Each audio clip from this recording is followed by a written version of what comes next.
My name is Rodney Louis, CEO and founder of JR Prodigy Venture.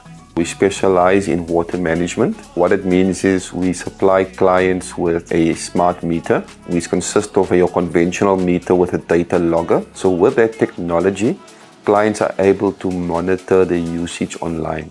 Having been dealing with clients that's renting out property and seeing how frustrated clients are with their utility bills, the vision for me was to create a product and an online platform where people can then eliminate these problems they're having with meter readings and clients and tenants paying their bills. How it works is that our data logger turns the analog data into digital data. That is what turns a meter into a smart meter. And that is also what enables clients then to save money, because this device can just track your spend better and highlight potential leaks on your property.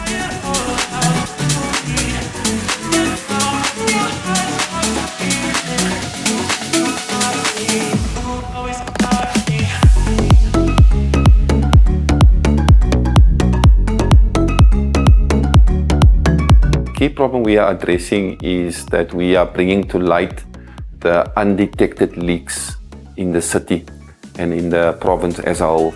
So that data alone is invaluable. Our ultimate goal is to be one of the leaders in the supply of smart technology in the country, and then also to branch into Africa via our online store, and just to market the product at a bigger scale.